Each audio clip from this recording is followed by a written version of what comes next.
देखिए, ये आतंकवादियों की कायराना हरकत है कि सेना की गाड़ियों पर हमला करना, छुप के हमला करना, भाग जाना। लेकिन ऐसे ऐसे हरकतों से हमारे सेना का मनोबल टूटेगा नहीं। वो और दुगने उत्साह में इन आतंकवादियों की खोज करेंगे और उन्हें पाताल में पहुंचा देंगे, क्योंकि आतंकवादियों को अब इस देश में हम बर्दाश्त नहीं कर सकते। ये जवान जो शहीद हुए हैं, जवान जो घायल हुए हैं, उन सब के प्रति संवेदना पूरे देश की है और पूरा देश उनके साथ खड़ा है। लेकिन उन जवानों की वीरता को और शौर्यता को प्रणाम, जो अपनी जान की परवाह किए बिना इस भारत माता की सुरक्षा में 24 घंटे तत्पर रहते हैं। सर, राहुल गांधी ने कहा कि I am ready to do whatever I can. Congress party is ready to do whatever it can to bring back peace here. We had a conversation with governor and we expressed to the governor that we would like to help in whatever way we can. We also expressed our displeasure and we said that we are not happy with the progress that has taken place here. I don't want to go further into politicizing the issue. देखिए, सारे विषय का राजनीतिकरण करके कहते हैं कि हम राजनीतिकरण नहीं करना चाहते हैं। प्रधानमंत्री का भाषण सुन लेते राज्यसभा में, जिसमें उन्होंने बहुत क्लियरली कहा था कि मणिपुर में सबको मिल बैठ के समस्या का समाधान करना चाहिए, न कि उसकी राजनीतिकरण करनी चाहिए। और ऐसे लोग जो राजनीतिकरण कर रहे हैं, वो ये समझ लें कि आने वाले समय में मणिपुर की जनता ही उन्हें सबक सिखा देगी। तो राहुल गांधी जी, ये पॉलिटिकल टूरिज्म का समय नहीं है। आग में घी मत लगाइए। समस्या का समाधान बन सकते हैं तो उसका हिस्सा बनिए, व्यवधान का हिस्सा बनने की कोशिश मत कीजिए। सर, रशिया की विजिट पर हैं, मॉस्को दोनों देशों के बीच समिट होना है। ये यूक्रेन वॉर शुरू होने के बाद प्रधानमंत्री की पहली विजिट है। किस तरह से आप देख रहे हैं, वार्म वेलकम मिला है? देखिए, रशिया रूस जो है भारत का पारंपरिक, आज से नहीं पिछले 50 सालों से भारत का पारंपरिक मित्र रहा है। और राष्ट्रपति पुतिन और प्रधानमंत्री मोदी जी की मित्रता बहुत प्रगाढ़ है। दोनों के बीच में केमिस्ट्री बहुत अच्छी है और पूरा विश्व इस मीटिंग को बहुत टकटकी लगा के देख रहा है।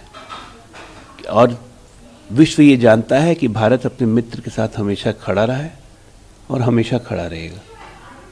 और इसीलिए रशिया में जो मोदी जी का स्वागत हो रहा है, वो बिल्कुल स्वाभाविक है। वो जानते हैं, पूरा मॉस्को जानता है, पुतिन जी जानते हैं कि भारत अपने सिद्धांतों पर अडिग रहने वाला राष्ट्र है और कभी भी रशिया जैसे मित्र राष्ट्र को किसी हालत में नहीं छोड़ेगा।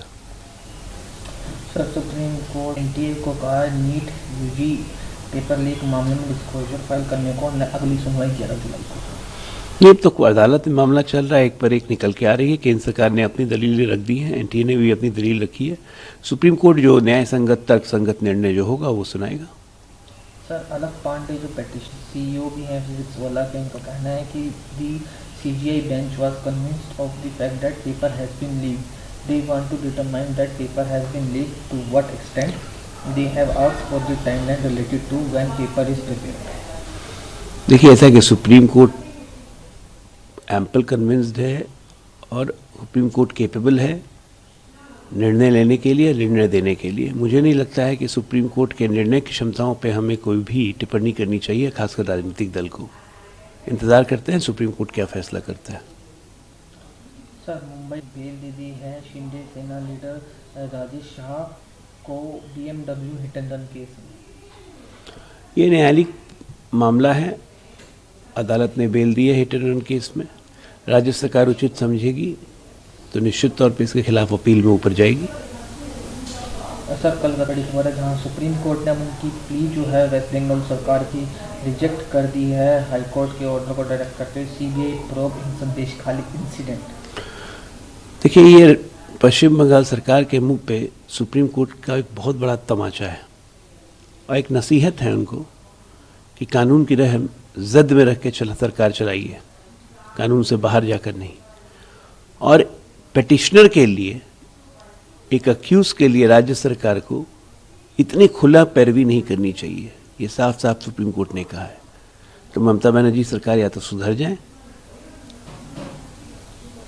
सर, झारखंड की सोरेन और उनके साथ 10 और लोग ओथ लेंगे मिनिस्टर्स की हेमंत सोरेन सरकार में। हेमंत सोरेन ने फ्लोर टेस्ट जीत लिया और वो मुख्यमंत्री बन गए।